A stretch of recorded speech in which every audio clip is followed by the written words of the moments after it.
The words hit me like a slap I wasn't prepared for. Your presence would bring down the caliber of attendees. They hung in the air like toxic smoke curling around me, choking me, seeping into every pore of my skin. I stood frozen in the doorway of Richard's office, my professional smile still plastered across my face, even as something inside me cracked in half. Richard leaned back in his expensive Italian leather chair, fingers steepled together in mock concern, eyes glinting with smug satisfaction. He knew what he was doing. He knew people were within earshot, curious ears just beyond the half-open door, and he wanted them to hear. He wanted to make sure my humiliation was not private, but public. I just don't think you're executive material yet, Emma. He added, his voice rising just enough to ensure it carried. Emma. My name in his mouth always sounded like a dismissal, like something small, unworthy. And then came the final twist of the knife. He gestured at the photo of the Sullivan Island resort, on the presentation board, his gaze sliding over my sensible navy blazer and plain pumps. The Sullivan Island resort is extremely exclusive. Our clients expect a certain level of polish. If only he knew the irony.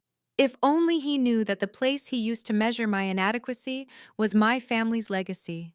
That my name was carved into the foundation stone of that resort. But no one at Horizon Marketing knew. Not Richard, not my colleagues. And that was by design. I walked back to my desk like a woman made of glass. Inside, I was shaking, my heart pounding so hard I could hear it in my ears, but outside, I was the picture of composure.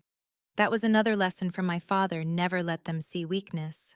The moment they smell blood, they'll tear you apart. 3 years ago, fresh from my MBA program, where I'd graduated top of my class, I had chosen a different path than anyone expected. Everyone assumed I'd step into the Sullivan Hospitality Group, my rightful inheritance. Instead, I walked away. I wanted to know what I was worth on my own without my father's money and name shaping people's perception of me. So I rented an ordinary apartment in an unfashionable neighborhood. I drove a 5-year-old Honda. I wore blazers from department stores instead of designer labels. I lived simply, not because I had to, but because I wanted to prove to myself that I could. But to Richard Blackwell, my boss, these choices weren't values. They were proof that I lacked ambition, that I was unworthy of executive spaces. He didn't see strategy or sacrifice. He only saw someone he could exploit. This wasn't the first time. The pattern had been building like a storm on the horizon. Just last month, Richard had presented my entire campaign for Mitchell Sports Drink as his own, conveniently forgetting to mention that the framework, the concept, the execution, it had all come from me. The month before, I had been mysteriously uninvited from the final pitch meeting for Wilson Retail after developing their entire rebrand strategy. Each time he stole a little more. Each time he made it clear that my role was to labor in silence while he basked in the credit. And yet this retreat cut deeper. Sullivan Island Resort wasn't just another luxury destination. It was my father's crowning achievement, the place I had grown up in, folding towels with the staff, learning to swim in its turquoise waters, eating passion fruit soufflé, made by the head chef who treated me like family. To be told that I wasn't polished enough, that my presence would bring down its caliber, was more than cruel, it was absurd. I kept my mask on as I walked back through the office, past the curious glances of colleagues who quickly pretended to be busy at their computers. Every step was measured, my chin lifted, my shoulders straight. But inside, shame burned. I could hear my father's voice in my memory, that low, steady tone he used when he knew the world would try to belittle me. Emmy, you don't need to prove yourself to people who measure worth in borrowed power. Real power doesn't need an audience. I sank into my chair, the fluorescent lights buzzing above me like a cruel spotlight, and forced myself to focus on the file Lisa had just dropped on my desk. Henderson Beauty Campaign Revisions. A campaign already approved by the client, now being tampered with just to keep me busy, to keep me small. It was suffocating. But then a flicker of light. My email pinged with a message from Margot Winters, our new VP of Client Relations. Can you drop by my office at 4? Want to discuss your thinking on Apex. Brilliant work, MW. Reading her words was like rain falling on a desert. At last, someone had noticed. At last, someone had seen me. That afternoon in Margot's office, I spoke freely for the first time in months. We discussed my proposal for Apex Technologies, my integration of AI predictive analytics with consumer behavior models. For 30 minutes, we exchanged ideas like equals, like professionals who respected each other. For 30 minutes, I felt alive again. But then she mentioned it, the retreat. Richard told me you won't be joining us next week. That's disappointing. It would be valuable to have your perspective. I managed to keep my professional smile, but inside I faltered. Richard had already laid the groundwork, already poisoned the well. When I returned to my desk, Richard was laughing with Tyler and Jason, his chosen favorites, his protégés. As I passed, he turned with false brightness. The guys have had some great ideas for the Apex campaign. We're thinking of pivoting from your concept, more dynamic, more cutting edge. We'll discuss when I'm back from the retreat. The pattern again, exclude me, then repurpose my work as their own. But this time would be different. This time Richard wasn't just excluding me from a project, he was excluding me from my own home, from the place where my name was etched into the stone. And in that moment, sitting at my desk while the office buzzed with excitement over their luxury trip, I knew I couldn't stay silent anymore. I pulled out my phone and typed a message to a number I rarely used. Dad, we need to talk. About the company retreat next week, I have a favor to ask you. My father didn't reply immediately. That was normal, he was always in meetings, or perhaps taking his evening swim in the private cove at the estate. But I knew he would see it. I knew he would answer. I slipped my phone back into my bag, staring at the mock-up revisions on my desk, but not seeing them. My mind was already racing ahead, forming the beginnings of a plan. For 3 years, I had hidden who I was. For 3 years, I had played small to prove that I could stand on my own, but hiding hadn't earned me respect. It had only given people like Richard room to trample me. Perhaps it was time to step into the light. The next morning, the chill of autumn lingered in the air as I arrived at the office early. I needed the quiet before the noise of others, before the whispers and the glances that had followed me since Richard's announcement. Sitting at my desk with coffee in hand, I tried to drown myself in the work he had left me with. Busy work, really, the revisions for Henderson Beauty that didn't actually need revising. But my mind wasn't on fonts or color schemes.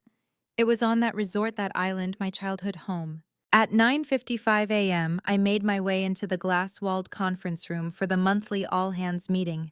Richard was practically vibrating at the front, his assistant Julia arranging gift bags on a table like we were about to board a cruise ship. He clicked through slides with theatrical energy. And then there it was, an aerial shot of Sullivan Island, its white beaches gleaming like pearls, the villas rising proudly from lush greenery. The room buzzed. Excited murmurs, gasps, smiles. Everyone knew what it meant to set foot on that island. Richard fed off their awe like a predator who had caught the scent of prey. Horizon's top performers will be attending a 4-day executive retreat at the exclusive Sullivan Island Resort, he declared with smug pride. I stared at the screen, the very image I had helped approve for resort brochures years ago. I remembered standing beside the photographer as he captured that shot, the salt air on my skin, the joy of being home. And here was Richard parading it as though it were his accomplishment, his gift to the team. As he scrolled through the list of attendees, my eyes darted across the names. Executives, department heads, even some junior staff, the ones Richard favored, the ones who joined him at his golf outings and whiskey tastings. And then my stomach dropped. My name was missing. Not a mistake, not an oversight, a deliberate exclusion. Richard's eyes flicked toward me for the briefest moment, a smirk tugging at his lips before he continued on. I sat through the remainder of the meeting in a haze, my ears full of words I couldn't process. Colleagues filed out afterward, giddy with excitement, clutching their gift bags. Not one person looked at me. Not one dared to ask why my name wasn't on the list. I waited until the room had emptied before walking to Richard's office. My hands didn't shake as I knocked, but my chest burned with quiet rage. "Do you have a moment to discuss the retreat?" I asked, my voice perfectly even, honed through years of corporate survival. "Emma, of course," he said, not bothering to stand. Theatrical welcome, fake warmth. He didn't even close the door. He wanted this conversation overheard. I noticed my name wasn't on the attendee list. I began. "Given that I'm leading the Apex account and we exceeded our quarterly targets by 22%, I wanted to check if this was an oversight." Richard's mask slipped. His expression hardened colder now. "It wasn't an oversight, Emma. The retreat is for team members who exemplify Horizon's executive vision." I forced myself to tilt my head as though puzzled. I'm not sure I understand. How can I put this delicately? He leaned forward, lowering his voice, but still loud enough for nearby ears. Your presence would bring down the caliber of attendees. Your work is adequate, but your presentation lacks polish. When we're networking with high-value clients, we need representatives with sophistication. Sophistication, as if it came from suits and status symbols rather than results and integrity. He let his eyes rake over me. Those sensible shoes, those off-the-rack blazers, they're fine for city meetings. But Sullivan Island is another level entirely. Perhaps you could use this time to develop more executive presence. I felt my cheeks burn, not from shame, but from rage. If only he knew that I probably knew that resort's dress code better than anyone in the room. I had helped write it. I appreciate your feedback, I said. Voice steady though, my pulse hammered. Is there anything else I should focus on during your absence? The Henderson revisions, of course. And preliminary work on Wilson's holiday campaign. Nothing too strategic. Tyler will handle direction when we return. Dismissive wave, conversation over. I walked back to my desk through a hallway of invisible walls. Colleagues busied themselves with their phones, their screens, their notebooks, anything but my eyes. I was a ghost in my own workplace, erased by design. That night, I sat in my apartment blazer draped over a chair, pumps kicked into a corner. I poured myself a drink, the 30-year-old Macallan my father had given me last Christmas, the one indulgence I allowed myself when the world felt unbearable. The amber burned on the way down, but it steadied me. When my phone buzzed, I didn't hesitate. Emma, my father's voice was gentle but probing. What's this about the retreat? I swallowed hard. That was the plan, Dad. To keep work and family separate. Until my boss decided I wasn't caliber enough to attend a retreat at our own resort. I could picture his face, even through the line, the narrowing of his eyes, the tightening of his jaw, the expression that had made rivals tremble. I'll handle it, he said darkly. One call and this Richard won't just be uninvited from the resort, he'll be uninvited from his job. No, I said quickly, sitting up straighter. That's exactly what I don't want. I've spent 3 years building a career without your intervention. If you step in now, everything I've worked for becomes meaningless. Silence hummed across the line, broken only by the sound of waves in the distance. I knew he was standing on the terrace of the estate, the ocean stretching before him. What do you propose? He asked finally. Let them come to the resort. Let events unfold naturally. But I want Carlos to know I'm coming, and I want the presidential villa. A pause, then a chuckle. The presidential villa. The one you helped design. That's $25,000 a night. Precisely, I said, and for the first time that day I smiled. The next morning I began documenting everything. Every snide comment Richard had made, every campaign he had stolen, every exclusion, every reassignment, every subtle dismissal. By 2 a.m., I had compiled 3 years of evidence patterns too clear to ignore. I stared at the folder on my desk, tempted to march into HR and drop it on their table. But that would be emotional, not strategic. Richard didn't just need to lose me as an employee. He needed to learn. He needed to face what he had done. The week leading up to the retreat was excruciating in its cruelty. Richard seemed to take particular pleasure in discussing retreat plans within earshot. Emma, should we snorkel or sail the first day? Oh, wait, he smirked. You won't be there. Each jab was designed to provoke, but I didn't react. I smiled, nodded, continued with my work. My calm unsettled him. Margot, the VP who had once praised my ideas, began avoiding me entirely. Twice I saw her turn and walk in the opposite direction when she noticed me in the hallway. When I approached her about Apex, she brushed me off coldly. Priorities have shifted. Richard feels the account needs a more executive approach. Corporate survival at its finest. Allyship dissolving the moment it threatened self-preservation. But I didn't fight it, not yet. By Friday morning, the office buzzed with retreat excitement. Sunscreen and sunglasses on desks, chatter about packing lists and cocktails by the pool. No one approached me. No one asked how I felt. I sat at my desk, phone in hand, a text from Carlos lighting the screen. Everything is ready. The presidential villa is prepared to your specifications. Welcome home, Miss Sullivan. Welcome home. The words filled me with a quiet power. Tomorrow, Richard would learn whose caliber he had been questioning. The morning of the retreat dawned crisp and cool sunlight spilling through the blinds of my small apartment. For years, I had woken up here deliberately removed from the extravagance of my family name, determined to know the grit of life lived without luxury. Yet as I sipped my coffee and glanced at the garment bag hanging on my door, a thrill of anticipation coursed through me. Today, I was no longer hiding. I dressed simply for the journey. Dark jeans, a cream silk blouse, a camel coat. Nothing flashy. But inside the garment bag was the gown I had chosen for the opening banquet, one that would tell the room exactly who I was before I even opened my mouth. Emerald satin, floor-length, hand-stitched, by a designer who had made dresses for my mother decades ago. Tradition woven into every thread. My phone buzzed with a message, cars waiting downstairs. When I stepped outside, the sleek black sedan idled at the curb, a uniformed driver opening the door with a slight bow. I slid into the back seat, the soft leather welcoming me like an old friend. For once, I didn't feel the need to shrink into anonymity. For once, I let myself lean back and breathe the air of inheritance of belonging. At the private terminal, Carlos stood waiting. His hair had gone grayer since I'd last seen him, but his posture was the same, straight, dignified, every inch the steward of my father's empire.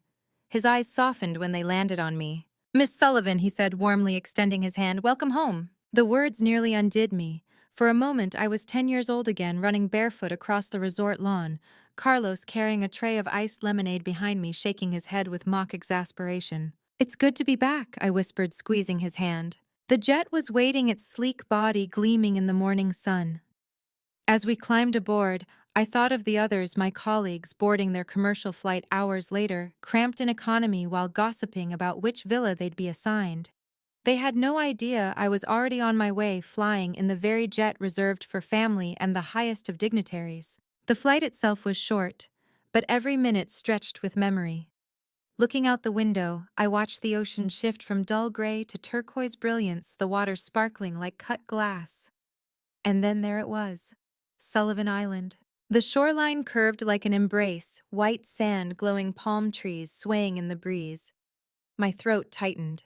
For 3 years, I had kept this place tucked away in silence, a part of myself no one at Horizon Marketing could touch.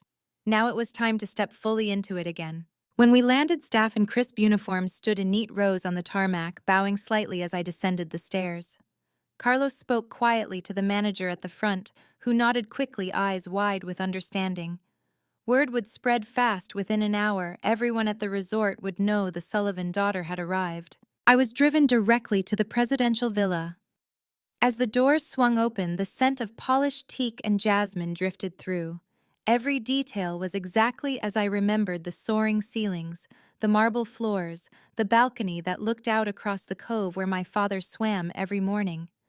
On the table sat a vase of orchids, my mother's favorite flower, their white petals glowing in the afternoon light. I walked slowly through the villa, fingers trailing across familiar surfaces, memories rising like ghosts. Nights when my father stayed up late in the study going over contracts. Afternoons when my mother hosted charity luncheons in the great room. Childhood mornings when I crept into the kitchen barefoot, stealing croissants from the pastry chef. This was more than a villa, this was my history. That evening, I stood before the full-length mirror in the bedroom, the emerald gown cascading around me like water.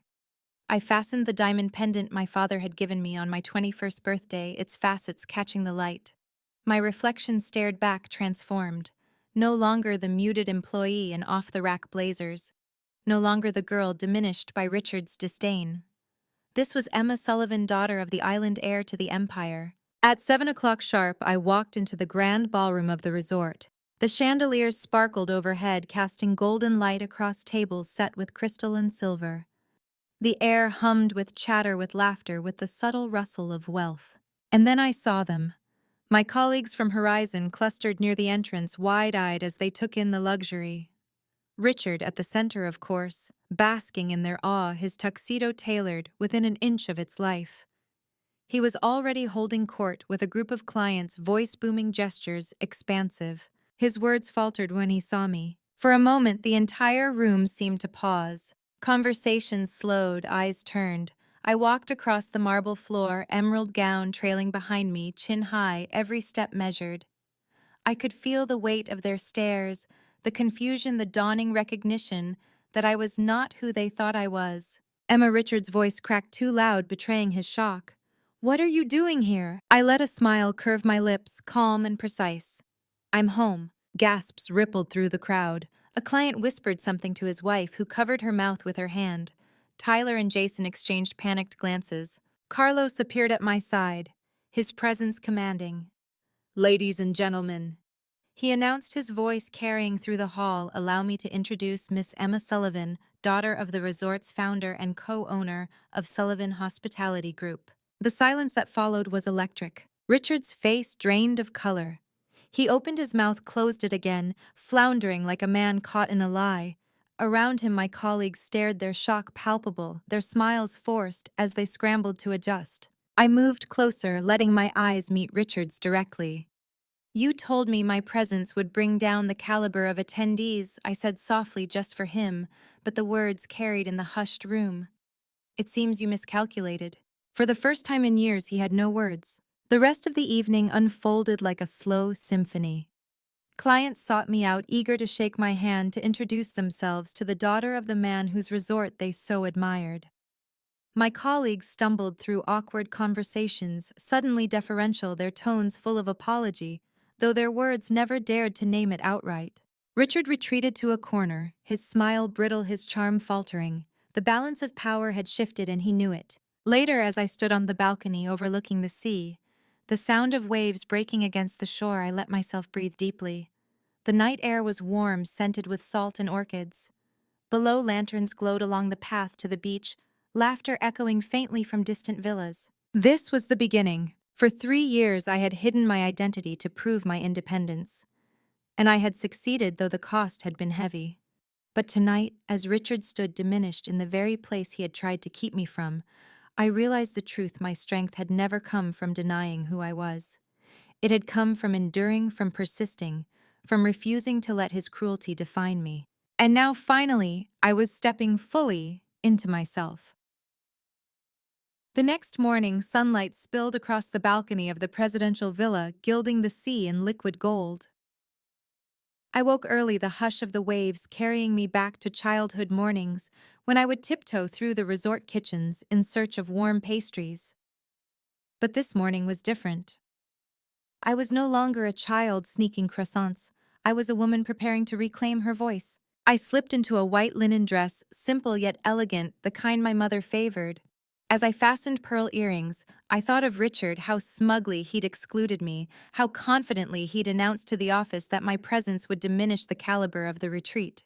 Today, he would have no place to hide. Breakfast was set in the Ocean View dining hall, a room walled in glass, the horizon stretching endlessly beyond. Executives, clients, and colleagues milled about, plates laden with fruit and pastries, laughter floating above the sound of clinking cutlery. When I entered, the room shifted. Conversations softened, eyes turned. A ripple of whispers followed me to the head table, where Carlos pulled out a chair reserved only for family and dignitaries. Richard was already seated nearby, mid-laugh with a client.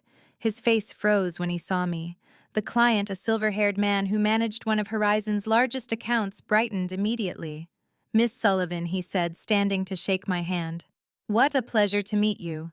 I had no idea you were associated with this extraordinary resort." "My father founded it," I replied with a gentle smile. "It's always been home." The man's brows shot up in admiration. "Remarkable. You must be very proud." "I am," I said, letting my eyes flicker briefly to Richard, whose face reddened as he fumbled with his napkin. Throughout breakfast, the balance of power twisted visibly. Colleagues who had once brushed past me without notice now leaned in with nervous smiles, their compliments too eager, their laughter too quick. Clients asked my opinion on hospitality strategies, and when I spoke, silence settled, as though my words carried weight beyond measure. Richard, usually the loudest in any room, barely spoke. He poked at his fruit with mechanical motions, his charm evaporating under the heat of truth. Later that morning, a tour of the property was arranged for the guests. I led the group through the sprawling villas, the infinity pools, the spa shaded by hibiscus trees. At each stop, staff greeted me warmly. "Welcome back, Miss Sullivan," their affection genuine, born of years, when I had helped them fold towels or deliver trays. My colleagues glanced at one another uneasily, realizing that this wasn't a show for their benefit. This was history. This was family. At the lagoon, Richard tried to recover his footing. "Emma's always been hard-working," he said loudly, voice strained. "At Horizon, she's part of the team, of course, a reliable contributor." Contributor. As though I'd been no more than a cog in his machine. The clients exchanged puzzled glances, clearly noting the dissonance between his patronizing words and the reality before them. One of them finally asked Richard, "Why didn't you ever mention that Emma was part of the Sullivan family?" His mouth opened, then closed again. "Well, you see, Emma prefers to keep her background private. I respected that." It was almost laughable, his desperate spin. But I didn't laugh. Instead, I spoke with calm clarity. Richard didn't know. He thought my presence would bring down the caliber of attendees. The group froze. Gasps broke out. Eyes widened. Richard stammered, She's twisting my words." But the damage was done. The client's smiles vanished, replaced by tight-lipped disapproval. My colleagues shifted awkwardly, unable to meet his gaze. The rest of the tour passed in a blur of Richard's silence. He had become background noise in a place where he once expected to shine. That evening, the banquet hall glowed again with chandeliers, tables set with champagne and caviar. But the atmosphere was changed. Clients clustered around me, eager to discuss partnerships, eager to curry favor with the Sullivan family. Horizon staff who had once ignored me now tripped over themselves to engage in conversation. Richard lingered at the edge, abandoned a man shrinking in real time. Toward the end of this evening, my father arrived. He entered quietly as he always did, but his presence commanded the room. Conversation's hushed eyes turned, respect rippled through the crowd like a physical force. He walked directly to me, kissed my cheek, and placed a hand on my shoulder. "I'm proud of you, Emmy," he said, his voice carrying just enough for those nearby to hear. Richard paled. My father turned, then his gaze sweeping across the Horizon group. "I hope you've all been enjoying the resort. We hold ourselves to high standards here. Excellence, integrity, respect. Those are the values this place was built on." His words were deliberate, pointed. I caught Richard's eye across the room. He knew the speech was meant for him. When the banquet ended, I slipped onto the balcony, the night air cool against my skin, the sea whispering below. Carlos joined me, silent for a long moment before he spoke. "You could have exposed him outright," he said, "laid out everything he's stolen from you." "I didn't need to," I replied softly. "His own arrogance did that. He wanted to humiliate me in front of others. Tonight, he humiliated himself." Carlos nodded, his expression proud. "Your mother would have loved this moment." I smiled faintly, the ache of loss mingling with the glow of vindication. "So do I." As I stood there, the laughter of guests spilling into the night, I realized something important. Revenge wasn't about shouting my pain, it was about reclaiming my power. And I had done exactly that. The final morning of the retreat arrived with skies the color of glass, the sea a still mirror reflecting the rising sun. I walked along the private cove barefoot, the sand cool against my feet, listening to the steady rhythm of the waves. I needed that calm, that reminder of what endures when everything else falls away. Because by then, Richard's downfall was no longer speculation, it was inevitable. Throughout the retreat, his mask had slipped further with each passing hour. Clients who once indulged his bluster now kept their distance. Colleagues whispered behind their napkins, their admiration dissolving into pity. Even Jason and Tyler, his two most loyal protégés, had abandoned his side, attaching themselves to safer, brighter prospects. By the last evening, Richard was a ghost at his own celebration. He lingered on the fringes of conversations, smile brittle drink, untouched. His laughter, when it came, was forced, sharp, high-pitched cracking at the edges. He had wanted this retreat to be his triumph. Instead, it became his unmasking. I didn't need to twist the knife. His arrogance had done that for me. When it was time for the closing remarks, my father surprised me. Instead of addressing the guests himself, he stepped aside and gestured to me. "Emma," he said simply, "would you do the honors?" My heart thudded. For 3 years I had fought to prove myself without his shadow. And here he was, placing me in the light, not as his daughter but as his equal. I stood at the podium. The ballroom hushed, every face turned toward me. I took a slow breath, feeling the weight of all the humiliations, all the dismissals, all the whispered doubts that had trailed me. This resort, I began, my voice steady, was built on values. My parents lived every day. Hard work, integrity, respect. It was never about exclusivity for the sake of vanity. It was about creating a place where people felt seen, valued, and restored. I paused, letting my eyes sweep the room. Some shifted uncomfortably, as though hearing in my words the contrast with Richard's cruelty. Respect, I continued, is not measured in titles or expensive suits. It is measured in how we treat one another when no one is watching. In the small moments, in whether we choose kindness or contempt. The room was silent, the only sound the faint clinking of cutlery in the back. I've seen what happens when respect is withheld, I said softly. I've lived it. And I've learned this silence in the face of cruelty is complicity. To those who stand by while others are diminished, know this: you are not neutral. You are part of the wound. I didn't need to look at Richard for my point to land. The stillness of the room told me it had. But I've also learned something else, I added, allowing a small smile. That betrayal, as painful as it is, can also be the birthplace of strength. Sometimes the rejection that breaks you is the same rejection that frees you. Because when you stop begging for someone else's recognition, you finally see your own. When I finished, the applause began cautiously, then grew into a wave. Some clapped out of respect, some out of guilt, some out of genuine admiration. I didn't care which. I wasn't speaking for them. I was speaking for me. Afterward, guests lined up to shake my hand, to offer congratulations, to express admiration. My father stood off to the side, his eyes shining with quiet pride. Carlos nodded once, his expression solemn, as though confirming that I had crossed a threshold no one could take from me. Richard slipped out early, his exit unnoticed by most, though not by me. I watched him go without satisfaction or bitterness. He had written his own ending. I didn't need to be part of it. That night, as lanterns glowed along the beach and laughter echoed across the villas, I returned to the balcony of the presidential villa. I stood there alone, the sea stretching into infinity, the stars bright above. I thought of the girl I had been 3 years ago, the one who had hidden her name, who had chosen to start from nothing, who had believed that her worth had to be proven through struggle. That girl had been brave. But she had also been blind to her own power. Now I saw clearly. It wasn't my father's wealth that gave me strength. It wasn't Horizon's approval or Richard's dismissal. It was me.